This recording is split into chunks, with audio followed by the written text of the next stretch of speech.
Welcome back friends.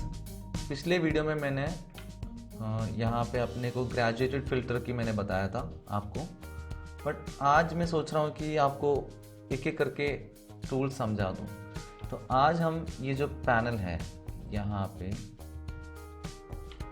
ये जो develop panel पे जितने भी टूल्स हैं यहाँ पे, हिस्टोग्राम है, basic tools, curves, HSL, split toning, detailing, lens corrections, transform, effect and calibration, ये सब टूल्स के बारे में समझाने की कोशिश कर रहा हूँ मैं।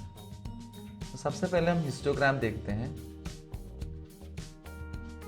हिस्टोग्राम में ये बताते हैं कि इसकी सी लुक एट दिस, यहाँ पे हिस्टोग्राम ये बता रहे हैं कि देखो कितने ब्लैक्स हैं और देखो हिस्टोग्राम ने अगर अपन ने ऐसा खींचा उसको, जैसे माउस अगर हमने स्प्रेड किया हिस्टोग्राम को, यूजुअली क्या होता है कि एक फोटोग्राफ के अंदर ये जो हिस्टोग्राम है, हिस्टोग्राम देख के अपन बोल सकते हैं कि एक फ़ोटो कितने अच्छे से एक्सपोजर में है।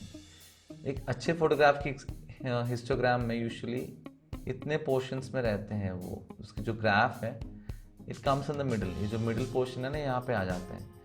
बाकी जो अंडर एक्सपोज है वो फोटोग्राफ्स को शायद यहाँ दिखाते हैं, अंडर एक्सपोज चाहिए, और ओवर है तो ये पोर्शन में दिखाते हैं, ये ओवर वाला रीजन है, ओवर एक्सपोज है तो।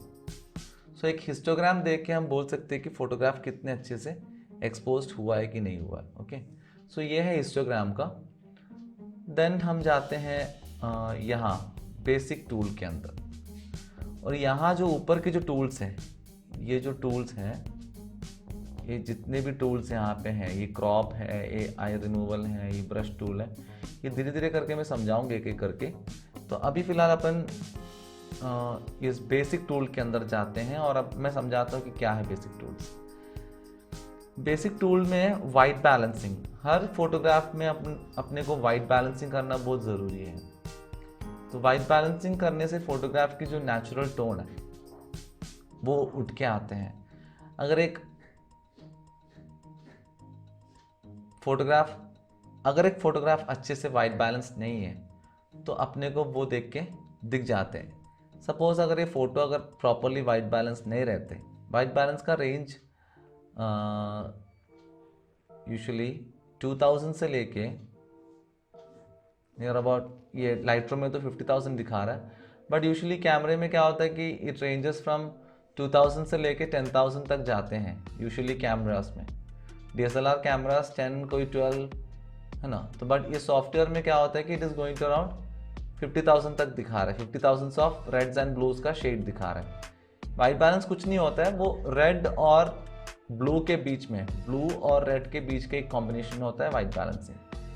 तो ये जो लाइट का जो कलर रहता है, वो कलर की ब्लू टोन से लेकर रेड टोन जो है, वो वेरिएशन को हम वाइट बैलेंस बोलते हैं कैमरे में। तो वाइट बैलेंस करने की डिफरेंट तरीके होते हैं, लाइक यू नो राइट।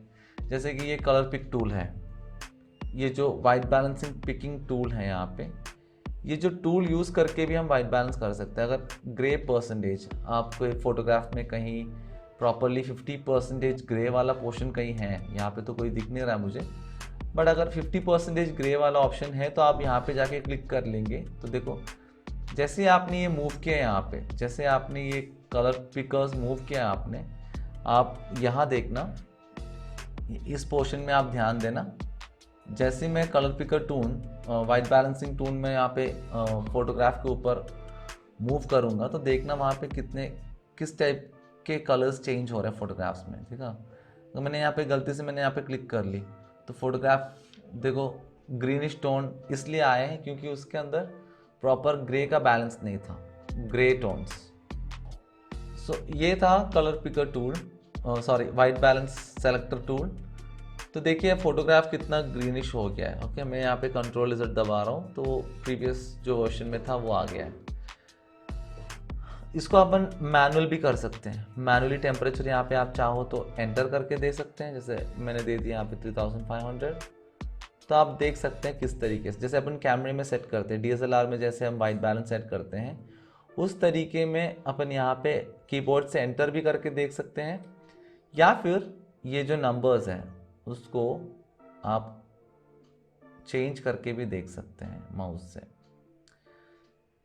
है ना। वो स्क्रीन के ऊपर भी डिपेंड करता है। जैसे कि आपके स्क्रीन में अगर ज़्यादा रेडिश टोन है तो देखिएगा कि स्क्रीन और कैमरे की स्क्रीन है, दोनों को मैच करना बहुत ज़रूरी है।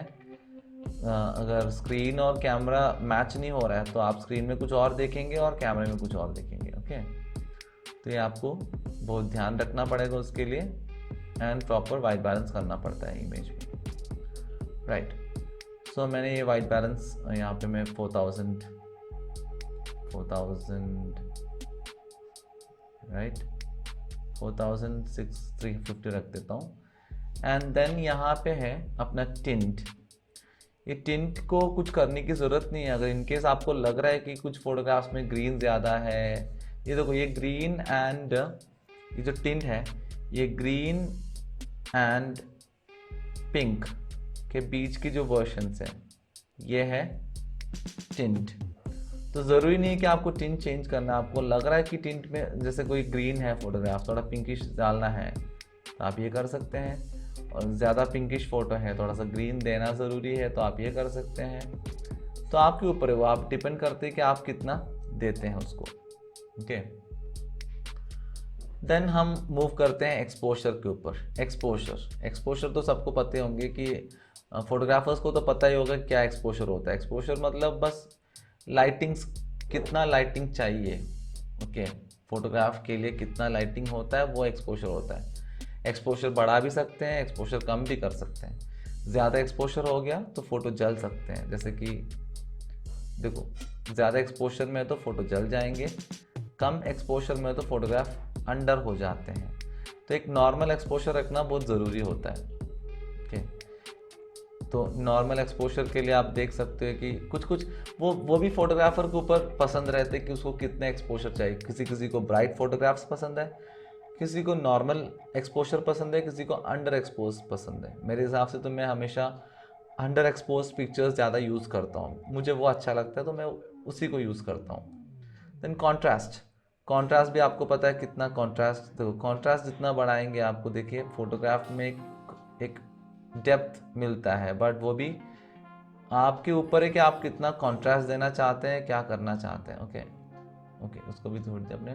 देन हाईलाइट्स वो होते हैं कि bright part of the photograph, जो फोटोग्राफ की जो ब्राइट पार्ट है उसको हम हाईलाइट्स बोलते हैं। देखिए जहाँ मैंने हाईलाइट्स पढ़ाया तो जो ब्राइट पोर्शन था वो और ब्राइट होते रहते हैं। सो हाईलाइट्स, कोई फोटो अपन बोलते हैं कि जल गया है फोटोग्राफ, है ना, तो उस पर कभी कभी हाईलाइट्स काम कर सकते हैं। देन शैडो मतलब जो डार्क पोर्शन होते हैं फोटोग्राफ्स के वो शैडो होते हैं, शैडो बढ़ाने के लिए बढ़ा सकते हैं। Okay, then whites, usually white portion of the photograph, जहाँ पे देखो मतलब वाइटिश कलर की जो रोल है वो वाइट का काम वहाँ करता है। एंड देन ब्लैक्स मतलब black portion of the photograph, जितने आप ब्लैक कम करेंगे फोटोग्राफ्स के जो ब्लैक पोर्शंस है वो उतने डार्क होते जाएंगे। ठीक है, तो हमेशा इसको नॉर्मल रखना ही सही है। देन क्लैरिटी वही है कि फोटोग्राफ्स में कितना क्लैरिटी चाहिए। हेज़ कम करने के लिए, हेज़ कम ज़्यादा करने के लिए है हेज़। वाइब्रेंस, ये एक इम्पॉर्टेंट चीज़ है, वाइब्रेंस एंड सैचुरेशन कोई गलत समझ बैठते हैं। वाइब्रेंस मतलब जैसे ये ड्रेस हो गया, ये जो ड्रेस पोर्शंस हो गया, ड्रेस का रीजन हो गया, लिपस्टिक का रीजन, देन जो भी ये जो ड्रेस एंड ये जो ऑर्नामेंट्स के ऊपर जो पोर्शंस होते हैं, वाइब्रेंस उसी को उठा के लाते हैं, उसी की क्वालिटी ऊपर लाते हैं, उसी की जो स्ट्रेंथ है। जैसे मैंने वाइब्रेंस बढ़ाया, स्किन टोन पे कुछ नहीं हो रहा है, बट उनके ड्रेसेस पे और ऑर्नामेंट्स पे एंड लिपस्टिक पे देखो कैसे उठ के आते हैं। So this is vibrance. तो वाइब्रेंस सोच समझ के ही डालना चाहिए, वाइब्रेंस एंड सैचुरेशंस। कोई बहुत ज़्यादा सैचुरेशन डाल देते हैं फोटोग्राफ में तो एकदम सी मतलब देखो स्किन भी देखो कितना येलोइश टोन हो रहा है। सी यहाँ पे देखो, जैसे मैंने ये बढ़ाया है सैचुरेशंस, देखो स्किन टोन में कैसे येलोइश टोन बढ़ने लग गया है, ये सब अपने फोटोग्राफ्स के लिए नेगेटिव हो सकते हैं, जैसे कि अपने फोटोग्राफ्स की जो एक्सपोजर के लिए वो नेगेटिव रोल प्ले कर सकते। तो ध्यान रखिएगा, ये जो वाइब्रेंस एंड सैचुरेशन है इसको आप सोच समझ के ही आपके हिसाब से आपको जितना अच्छा लग रहा है वही करिएगा। तो आज की पोर्शन हम यहाँ ख़त्म करते हैं। नेक्स्ट वीडियो में मैं आपको बाकी के जो टूल्स हैं, टोन कर्व्स हैं, HSL कलर्स हैं, ये बताऊंगा। अभी के लिए सबके लिए bye, take care all of you.